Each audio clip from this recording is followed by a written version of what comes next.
সকাল সকাল একটি ভালো খবর নিয়ে এলাম।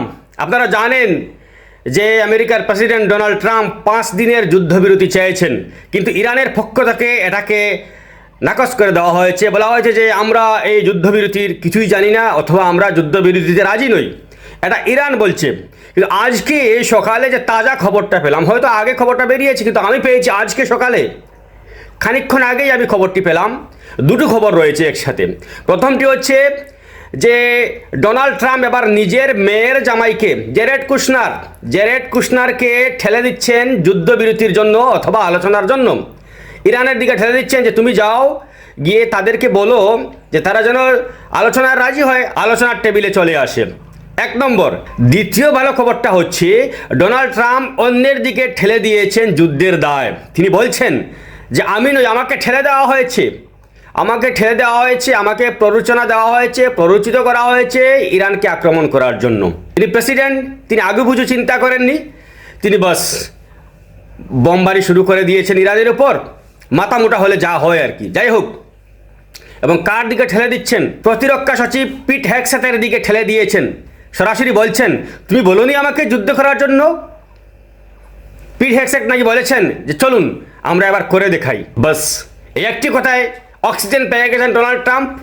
আসলে প্রেসিডেন্ট, প্রাইম মিনিস্টার বলুন, তাদেরকে তো চালায় সচিবেরা যা বলে, তাদের অভিজ্ঞতা থেকে যা বলে তাই করেন প্রেসিডেন্ট বা প্রধানমন্ত্রী বা রাষ্ট্রপ্রধান, যেই হন না কেন।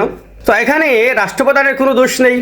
রাষ্ট্রপ্রধান এটা বিবেচনা করার মতো তার শক্তি যদি থাকে তাহলে থাকলো, না হলে নেই।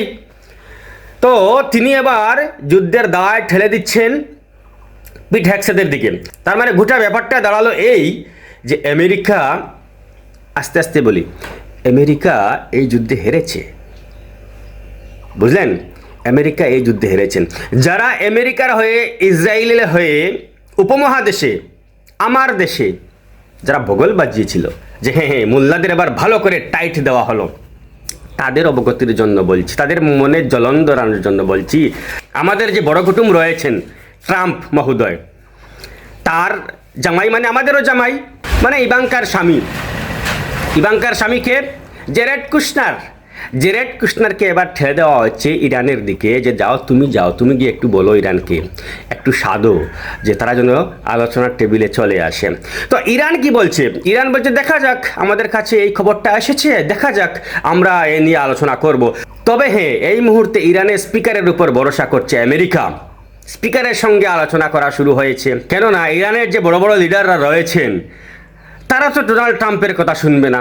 তাই ইরানের স্পিকার, সম্ভবত বাগের শাহ ওনার নাম, বাগের শাহের উপর নির্ভর করছে আমেরিকা যে উনি সম্ভবত আমাদের কথা মানতে পারেন। এবার তৃতীয় পক্ষ হিসাবে ইরানের স্পিকারকে ধরা হয়েছে আলোচনার জন্য। দেখা যাক কি হয়।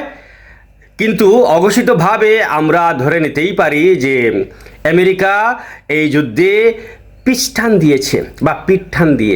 যাই হোক, এতটুকু ছিল খবর। সকাল সকাল এই দুইটা সুখবর বা ভালো খবর আপনাদের কেমন লাগলো সেটা কমেন্ট করে জানাবেন। ধন্যবাদ।